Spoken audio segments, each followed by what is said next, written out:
देखिए भाई साहब, चुनाव का परिणाम क्या होगा ये तो किसी को नहीं पता, लेकिन आप इस चुनाव इंटरटेन बहुत ज्यादा होने वाले हैं। जैसे ही पता चला चिराग पासवान को कि तेजस्वी यादव ने छपरा से खेसारी लाल यादव को चुनावी मैदान में उतारा है, वैसे ही चिराग पासवान ने सोचा कि हम किसी से कम है क्या, और फिर भोजपुरी इंडस्ट्री की सनी लियोनी कही जाने वाली सीमा सिंह को उन्होंने मरहौरा से टिकट पकड़ा दिया। उधर अगर बात किया जाए भाजपा का, तो भाजपा ने कहा कि भाई हमें तो वोट चाहिए, भाड़ में जाए हमारे कार्यकर्ता।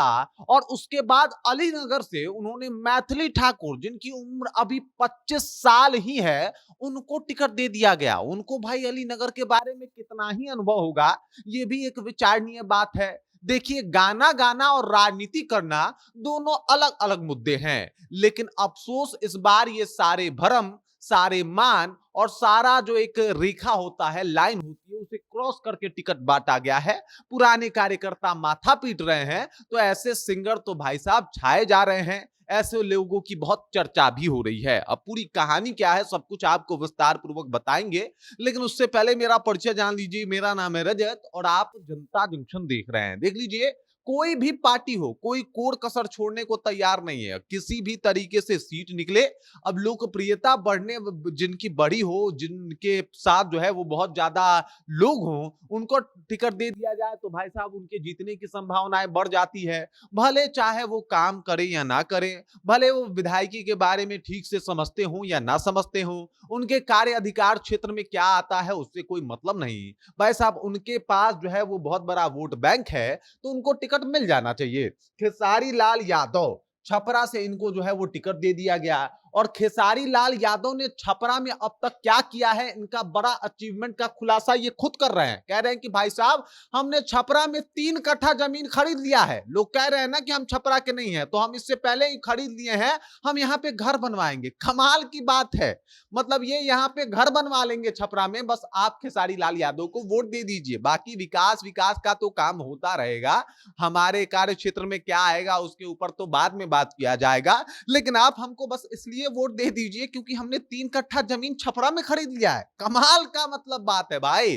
चुनावी एजेंडा समझ रहे आप, क्या गजब का चुनावी एजेंडा है। अब इधर आ जाते हैं भाई। जैसे ही चिराग पासवान को पता चला कि छपरा से तो जो है वो एकदम खेसारी लाल यादव को चुनावी मैदान में उतार दिया है, तब इन्होंने सोचा कि हमारे पार्टी की लोकप्रियता कैसे बढ़ेगी, ऐसा क्या कर दे कि हमारी पार्टी एकदम ट्रेंड में आ जाए। और फिर चिराग पासवान ने किया, वहां से सीमा सिंह जी को जो है वो टिकट दे दिया। ये मरौरा से चुनाव लड़ रही हैं सीमा सिंह जी, और आपको बता दूं ये भोजपुरी इंडस्ट्री की सनी लियोन कही जाती हैं। इनके बारे में चर्चा होता है कि क्या गजब का जो है इनका अचीवमेंट है, कि बहुत बढ़िया एंटरटेन करती हैं, बहुत अच्छा ठुमका लगाती हैं, बहुत अच्छा एक्ट भी कर लेती हैं, लेकिन राजनीति कितना बढ़िया करती हैं इसके बारे में ज्यादा अनुभव नहीं है। लेकिन टिकट इनको मिल गया है, टिकट इनको दे दिया गया है, और अब ये मरहौरा से चुनाव लड़ रही हैं। कुछ लोग तो कह रहे हैं कि मरहौरा और छपरा में ज्यादा डिस्टेंस नहीं है, और खेसारी लाल यादव के गानों पे जो है वो इन्होंने कई सारे आइटम सॉन्ग भी प्रस्तुत किए हैं, तो दोनों का आसपास होना खासा जरूरी भी है।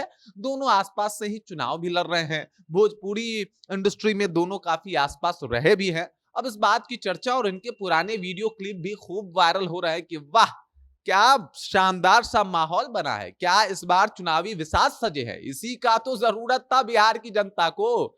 भाई अब हम जब लोग खेसारी लाल यादव का गाना, इसके बाद जो है इनका ठुमका देखेंगे तो अपना दुख दर्द तो भूल ही ना जाएंगे। अब चलिए आते हैं, बात कर लेते हैं जनसुराज से रितेश पांडे जी की। रितेश पांडे जी बड़े धाकड़ कलाकार हैं, बहुत बढ़िया काम कर रहे हैं। हालांकि ये जनसुराज से पहले से जुड़े हैं, मतलब इनको कुछ वक्त हो गया, उसके बाद इनको टिकट दिया गया, लेकिन इन्होंने भी भाई भोजपुरी गानों में कोई कोर कसर नहीं छोड़ा है। और इनको भी कहा जाता है ना कि भाई प्रशांत किशोर आते थे तो उस मंच पे इनको पहले भेजा जाता था, ताकि वो जो भीड़ है इनके गाने को सुन के अपना सुध बुध खो जाए, वो जो एक इंटरटेनिंग माहौल है वो बना रहे। और इसके लिए इनको जो है वो चुनाव से टिकट दे दिया गया कि चलिए भाई आप भी चुनाव लड़ लीजिए। अब जनसुराज के टिकट पे ये चुनाव लड़ रहे हैं। कमाल की बात है, ऐसा ही हो रहा है हमारे यहाँ, ऐसा ही होता है, ऐसे टिकट बांट दिए जाते हैं ताकि फेम बना रहे, स्टारडम बना रहे और थोड़ा सा माहौल भी बना रहे। तो इसमें बुराई क्या है। अब आ जाते हैं मैथिली ठाकुर की। मैथिली ठाकुर भोजपुरी के लिए बहुत अच्छा की है, इसमें कोई शक नहीं है, लेकिन इनकी उम्र जो है वो अभी 25 साल है। 25 साल की है मैथिली ठाकुर।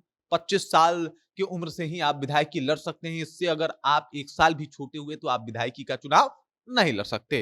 राजनीति अनुभव की बात की जाए तो शून्य है। इनके पिताजी ने कहा था कि भाई साहब हम लोग जब बिहार की स्थिति खराब थी तो हम चले गए थे दिल्ली और ये लोग यहीं पे थे। ये यहीं पे थी लेकिन शोज वगैरह करती थी। दिल्ली से ही इन्होंने पढ़ाई की है और अब जो है ये इनको अचानक से अलीनगर भेज दिया गया है और अलीनगर से अब ये चुनाव लड़ रही है भाजपा के टिकट पे। भाजपा के वहां के पुराने कार्यकर्ता कह रहे हैं कि भाई हमको खाली झंडा ढोने के लिए आपने अपने पार्टी में रखा है, क्योंकि टिकट तो आप उनको देंगे जिनका स्टारडम बहुत ज्यादा हो, जिनका जो है माहौल बहुत ज्यादा हो, और माहौल राजनीति में नहीं बल्कि गायकी में ज्यादा हो, और उसे आप टिकट दे दे रहे हैं। क्या अनुभव है मैथिली ठाकुर को? देखिए, गाना गाना और बात होता है, राजनीति करना और बात होता है, लोगों के बेहतरी के बारे में सोचना और बात होता है, और शायद ये बिहार के तमाम पार्टियों को सोचना पड़ेगा कि सिर्फ स्टारडम के हिसाब से अगर आप किसी को टिकट बांटते हैं तो ये कितना सही है। बाकी एंटरटेन पूरा होइएगा जनाब, क्योंकि बिहार में चुनाव होने वाला है। वैसे तो इस बार नेताओं ने भी एंटरटेनमेंट में कोई कोर कसर नहीं छोड़ा है। वो हाई वोल्टेज ड्रामा देखने को मिला है कि पूछिए मत। लेकिन अब जब नेता लोग की श्रेणी में एक्टर भी आ जाएं तो नेता और एक्टर, वाह क्या कॉम्बो है। आप समझिए कि नेता लोग भी कम एक्टिंग नहीं जानते हैं, लेकिन एक्टर अगर नेतागिरी करे तो कितना बढ़िया नेता का एक्टिंग कर सकता है, इसका आप अंदाजा भी नहीं लगा सकते। बाकी इस खबर, इस जानकारी को लेकर आप क्या सोचते हैं, आपके जहन में क्या कुछ चल रहा है, कृपया कमेंट कीजिए और अपना विचार हम तक पहुंचा दीजिए। बाकी आप देख रहे हैं जनता जंक्शन और मेरा नाम रजत है।